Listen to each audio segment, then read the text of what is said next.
True children's drawing horror story. It happened in summer several years ago.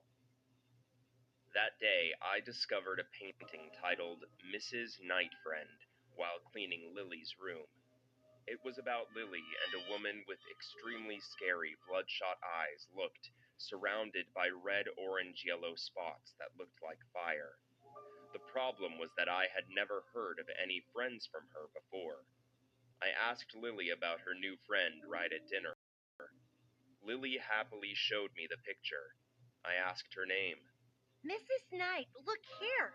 She looked over and pointed to the name in the corner of the picture. I asked her about the red eyes. Because they were burned, Mommy. Lily said innocently as she finished her dinner. The answer creeped me out, but I just simply thought that she had a good imagination. So I can meet your friends? I looked at her tenderly. She suddenly froze. Her face turned darkened.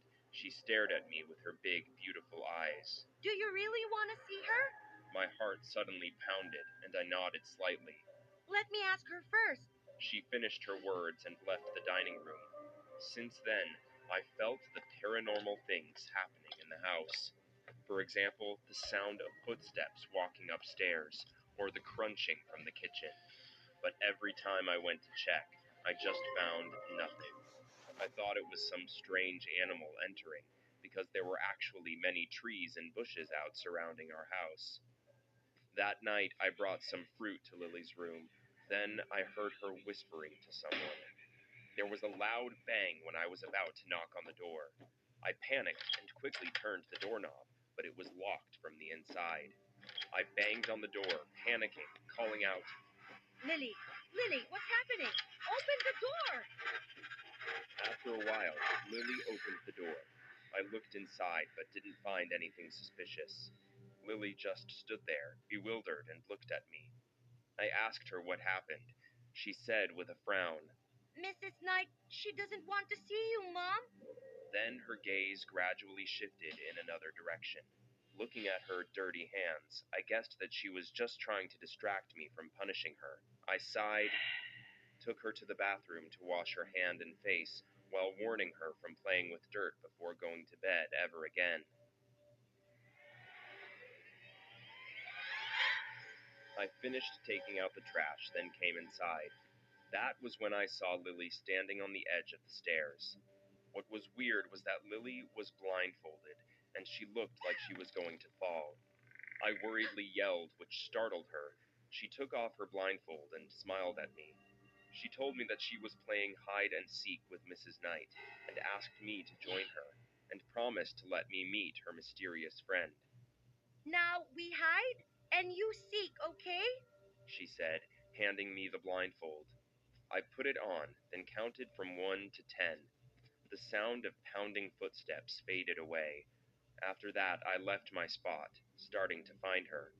I guessed that she was hiding in the closet, so I went there to find her. I called her name, then I heard applause from her bedroom as a response. I followed the wall, opened the door, and walked in. Boo! I opened the closet, but it was completely silent inside. The sound of clapping by my ears made me jump. My heart suddenly beat so fast. Mommy? Lily called me. I quickly took off my blindfold and ran towards her. Why don't you go find me? She looked at me reproachfully. I thought you were hiding in the closet. I explained. So you found Mrs. Knight? She seemed surprised. I was a little startled, but before I could react, she pulled me and said, This time, Mrs. Knight will find. We must hide carefully. After she finished talking, she giggled, and while counting, she pulled me out of the room. I hid in the kitchen and waited anxiously, but still no one came looking for me, only the sound of footsteps outside the living room. It was Lily's voiceless scream. I quickly jumped out. The scene in front of my eyes terrified me. A tall person was carrying Lily on her shoulder. I realized it was Mrs. Knight in Lily's picture. My daughter screamed and struggled. I panicked. Without thinking much, I pushed the woman down. Only then did I see her face. I was terrified. Her face was full of crimson scars that huddled together. Especially her eyes were red, and her lips were mixed with the scars, revealing only a wheezing hole. She went crazy, pushed me down to the floor, and rushed to strangle me. Lily stood beside her, begging, but she squeezed even tighter. I struggled and grabbed a hard object on the floor, quickly hitting the woman on her head. When she stepped back, I hugged Lily and ran into the small storage room, locking the door. The woman screamed and banged on the door repeatedly. I was afraid to hug Lily in my arms, trembling to dial 911. The woman couldn't open the door, so she left. Before I could breathe in relief, I smelled gasoline, then burning. Smoke began to pour in from the outside. Soon the room was filled with smoke. I tried to hug Lily tightly, hoping she wouldn't breathe in the smoke. I could feel myself fading away. At the same time, I heard police sirens outside. Mrs. Knight was arrested while holding a gas can. Turns out it was a man with a mental illness. He used to be the owner of the house. Mrs. Knight had a 5-year-old child and loved her very much. But after discovering that she wasn't his, but his wife and her lover, he went mad and set the house on fire.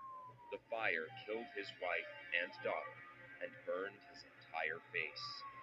According to the police, he had been living in our house for a month. I shuddered to discover that it was around the time when we moved in. Then I recalled the memory of the woman, the sparks of fire in Lily's painting, and the name Mrs. Nightfriend. And I suddenly realized that day was the same day when he set the fire a few years ago.